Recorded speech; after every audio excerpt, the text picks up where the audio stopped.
उसका जवाब क्यों नहीं देती बीजेपी? यहाँ जनार्दन द्विवेदी के बयान की क्यों नहीं देती? बीजेपी बार-बार वाकई तभी से शुरू हुआ ना।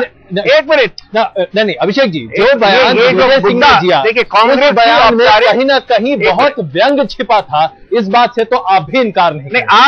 आप बार बार व्यंग और शब्दों की बात कर रहे हैं। आप इस बात की बात नहीं कर रहे हैं कि जो आधिकारिक औपचारिक ब्रीफिंग थी कांग्रेस पार्टी की हैसियत से, उसमें 5-7 महत्वपूर्ण मुद्दे उठाए गए थे, जिसमें से एक मुद्दा ये था। इसी मुद्दे को क्यों उठाया जा रहा है?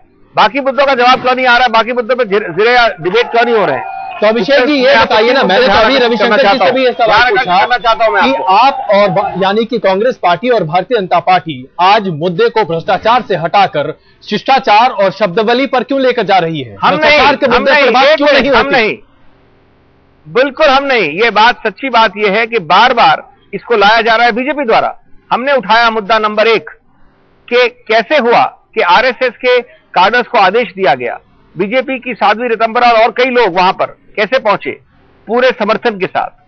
क्यों हुआ कि बाबा रामदेव की सांठगांठ इस तरह से है? अगर सीधा राजनीतिक अभियान करना है तो किसी मुखौटे के पीछे छुपने का क्या आवश्यकता है? तो अभिषेक जी आप सीधे स्पष्ट तौर पर यह कहना चाहते हैं कि बाबा रामदेव के समर्थन में संघ परिवार और भारतीय जनता पार्टी परोक्ष रूप से न बल्कि अपरोक्ष रूप से थे। क्या आपका ये आरोप है? ये आरोप नहीं है मेरा, मैं ये तो स्पष्ट कह रहा हूं, इससे कहीं ज्यादा स्पष्ट कह रहा हूं। मैं ये स्पष्ट कह रहा हूं कि पूरा देश समझ गया है कि इसका पूरा ऑर्गेनाइजेशन, इसका पूरा कोऑर्डिनेशन, जो कुछ भी हुआ रामलीला में, उसमें तो चलिए इसका एक सीधा जवाब रविशंकर जी से ले लेते हैं। रविशंकर जी आपकी सीधी टिप्पणी। जवाब बहुत सीधा है। पहले अभिषेक मनु सिंघवी एक बात कह दे। नहीं, अब मुझे अपनी बात कह, अभिषेक जब शांत रहिए। ये जनार्दन द्विवेदी की बात कर रहे हैं, तो मैं मान लूं कि दिग्विजय सिंह कांग्रेस के अधिकृत प्रवक्ता नहीं है, वो राष्ट्रीय महामंत्री है, 10 साल तक मध्य प्रदेश के मुख्यमंत्री रहे हैं। तो क्या मैं ये समझूं कि वो उल जलूल बातें करते हैं? तो कांग्रेस पार्टी को सबसे पहले दिग्विजय सिंह, हरिप्रसाद की टिप्पणियों से अपने को अलग करना चाहिए और अभिषेक मनु सिंघवी की शिष्ट भाषा का प्रयोग करना चाहिए। ये पॉइंट नंबर 1 है। पॉइंट नंबर 2, रामदेव बाबा के बारे में जो ये मिथ्या आरोप लगाए हैं, हमने खुलकर कहा कि हमारा नैतिक समर्थन है मुद्दों पर। आडवाणी जी ने 2009 में कहा था, विदेशी धन कालाधन की बात उठाया था। लेकिन यह बताइए अजय जी, अगर रामदेव बाबा से इतनी परेशानी है तो मात्र 2 दिन पहले पालम हवाई अड्डे पर इनके 4 मंत्री क्यों गए थे उनकी स्थिति ग्रहण करने के लिए? प्रधानमंत्री ने उनके पत्रों का जवाब क्यों दिया था? उनको ये आपके इन्फोर्समेंट डायरेक्टर के ऑफिसर और सीबीडीटी के डायरेक्टर क्यों गए थे ब्रीफ करने के लिए? यही कांग्रेस का दोहरा मानदंड है, दोहरा चरित्र है।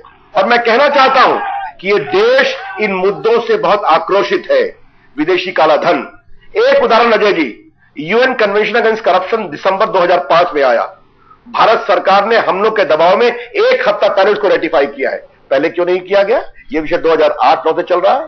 आपने प्रामाणिक प्रभावी कार्रवाई विदेशी धन, काला धन, रविशंकर जी इसमें लेकिन एक बुनियादी बात है, बाबा रामदेव पड़ेगा। जी अभिषेक जी। अजय जी 1 मिनट, ऐसा है, ये हास्यास्पद है। ये तो इतनी मजाक की बात है कि जिस सरकार ने 1998 से 2004 तक छीके भी नहीं काले धन के बारे में, एक लाइन नहीं खींची, एक काम नहीं किया, एक ट्रीटी नहीं की, एक वक्तव्य नहीं दिया, एक घोषणा नहीं की।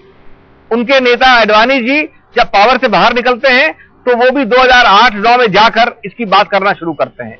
6 साल तक एक नीति नहीं बनाई। इस सरकार ने 60 वर्ष में किसी भी और सरकार से ज्यादा काले धंधे और काले धन और भ्रष्टाचार के विरुद्ध ठोस कदम उठाए हैं।